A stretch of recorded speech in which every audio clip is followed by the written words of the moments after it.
Grabe talaga to si Isko. Ginayang pa si Kevin. Kailangan malaman to nila Enad. Ayos yan, boss. Sigurado ka madodoble yung pera mo. Tara, boss. Sumama ka sa akin. Dadaling kita ay boss. Sige, tara na. Tara. Uy, Kuya Nico! Papalapit na sila Kuya Isko! Kung ano, tara na, Jong.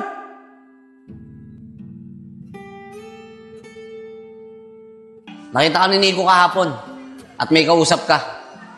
At nakita niya na ginagawa mo rin yung ginagawa sa akin dati ni Kevin. Isko, kailan ka pumasok sa trabahong ganyan? Mga tol, pasensya na kayo ah. Nagipid lang kasi ako eh. Kaya kailangan kumapit sa patalim. Isko, ano ka ba? Matauhan ka nga. Hindi ka ba natatakot makulong? Renad, wala na akong pake kahit anong mangyari sa akin. Ang importante, magkapera ako at makatulong ako sa pamilya ko. Oh, si Isko yun ah. So kaya pupunta yun? Kailangan, sabihin ko to kala Enad. Ang ganda nung kahapon, ano? Mga tol, si Isko, nakita ko na naman umalis. Oh, saan na naman kaya pupunta yun? Sep, kutob ko baka makipagkita na naman kay Kevin yun eh. Eh kung sundan kaya natin. Sige, ano Nico? Tara, saan mo ba nakita? Doon sa baba. Tara. Tara.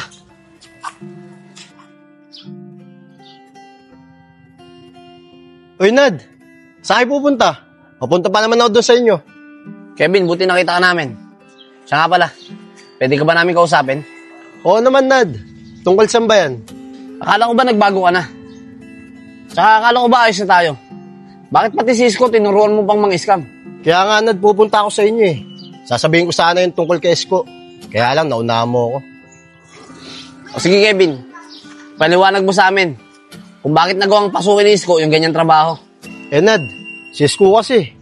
Tanong ng tanong kung paano pumasok sa dati kong trabaho. Ayoko nga sana sabihin sa kanya eh. Kasi alam ko magagalit kayo. Kaso, mapili talaga si Isko, Nad. Kailangan niya daw kasi ng pera para sa pamilya niya. Kaya ginawa ko, binigay ko na lang yung contact number ng boss ko. Pagkatapos nyon, hindi ko na alam kung anong ginawa niya. Kevin, alam mo ba na nangi-scam na rin si Isko ngayon katulad ng ginagawa mo noon. Kaya dapat, hanggat maaga pa, mapigilan na natin si Isko hanggat wala pang nangyaring masama sa kanya. Oo nga, Kevin. Dapat mapigilan natin si Isko hanggat hindi pa siya nakukulong. Kasi mas lalong kawawa ang pamilya niya pag nangyari sa kanya yun. Tama ka dyan, Sep. Mga tol, ano bang plano nyo? Ano bang dapat kong gawin para makatulong sa inyo? Kasalanan ko kasi ito eh. Binigay ko sa kanya yung contact number ng boss ko.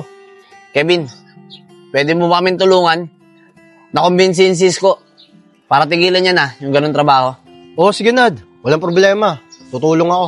Maraming salamat, Kevin. Pero sa ngayon, dun muna tayo sa amin. Antayin natin yung pagdating ni Isko. Sige, Nad. Tara. Tara mga tol.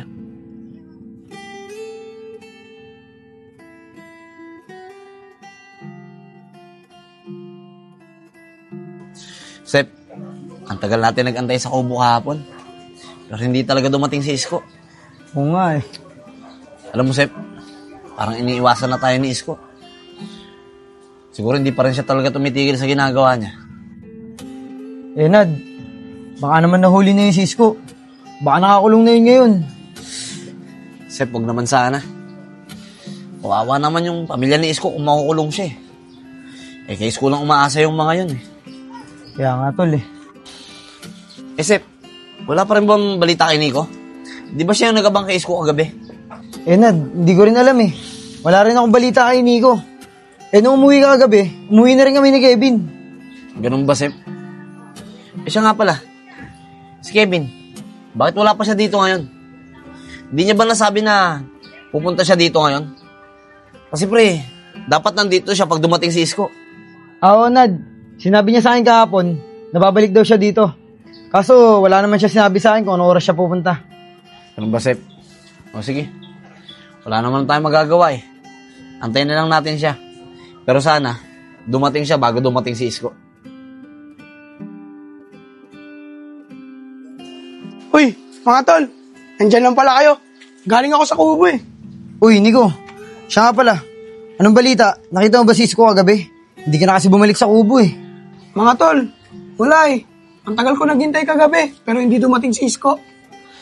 Ano na kaya nangyari dun sa taong yun? nag-aalala na ako para kay Isko.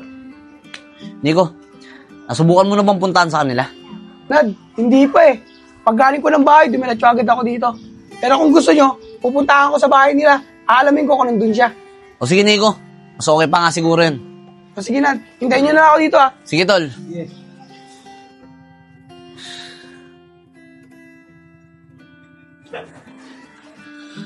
Isko, uy, Isko. Bakit, Nico? Andiyan ka na pala. Antay ako na antay sa'yo kagabi, kaya lang, hindi kita naabutan. Ah, anong oras na di kasi ako nakauwi kagabi? Bakit ba? Eh, Isko, kakausapin ka daw ng tropa. Baka pwede ka ngayon. Kahit sumaglit ka lang. Naku, Nico, nagmamadali kasi ako eh. Tsaka, di naman ako magkakapera sa inyo eh. May importante akong lalakarin.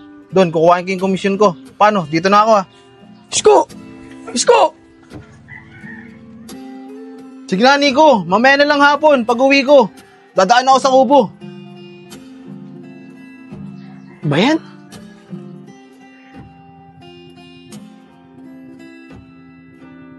Oh, ito na pala si Nico eh. Ano, Nico? Anong balita?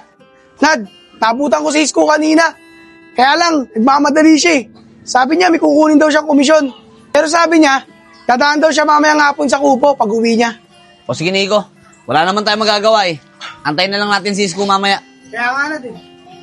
Mga tol, Oh, Kevin. anong balita? Dumating ba si Isko kagabi? Hindi nga dumating si Isko Kevin kagabi. Pero pinunta na ni Nico sa kanila. Kaso, nagmamadaling umalis. May kukunin daw komisyon. Yun ba talaga, Nad? Talagang ibig sabihin pala, tinuloy-tuloy ni Isko yung ganung trabaho? Oo, Kevin. Tama ka. Talagang tinuloy ni Isko yung ganun trabaho. Kaya nga hanggat maaga pa lang, dapat makausap na natin si Isko. O kala ko ba, Nad, umalis si Isko? Oo nga, pre. Pero sabi naman ni Nico, pag uwi daw ni Isko mamayang hapon, dadaan siya sa kubo. Okay lang ba sa'yo? Antayin natin si Isko hanggang mamayang hapon. Oo naman, Nad. Sige, walang problema sa akin. Sasamahan ko kayo. Salamat, Kevin, ah. O paano? Doon na tayo sa kubo. Mas mabuti pa nga, Sep. Tara. Ayos.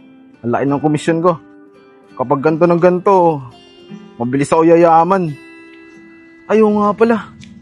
Dadaan ako sa kubo. Ililiblo ko yung mga tropa ko.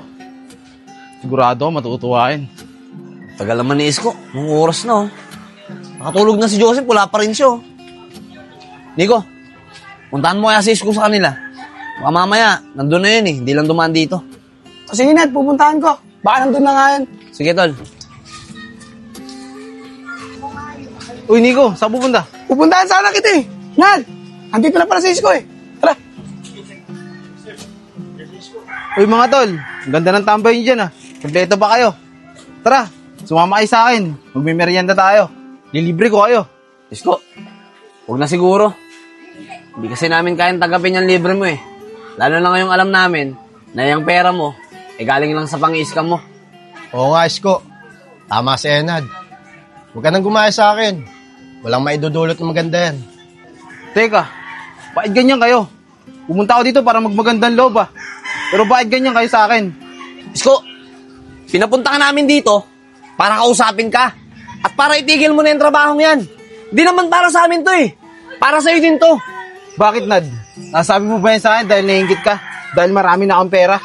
At ikaw, Nad, wala ka ng pera. Kaya pinapakailaman mo ako. Kanya-kanya tayo ng diskarte para kumita ng pera. Kaya wag nyo akong pakailaman. Isko, hindi ganun yun. Hindi ganun yung ibig ko sabihin sa'yo. Sinasabi namin sa'yo to dahil ayaw namin na mangyari sa'yo yung katulad ng nangyari kay Kevin. Ayaw namin na mapasama ka. Tsaka teka nga, yung perang yan, maati mo ba nagastusin yan sa pamilya mo? Kahit na alam mo, nagaling yan sa panloloko mo sa ibang tao? Nad, kung saan man galing tong pera na to, wala na kayong pakialam. Basta ang importante sa akin, mapakain ko yung pamilya ko. At ito tatandaan nyo, hindi mangyayari sa akin yung mga nangyari kay Kevin. Hindi ako makukulong. Isko, mag-isip ka. Hindi makakabuti sa'yo yan.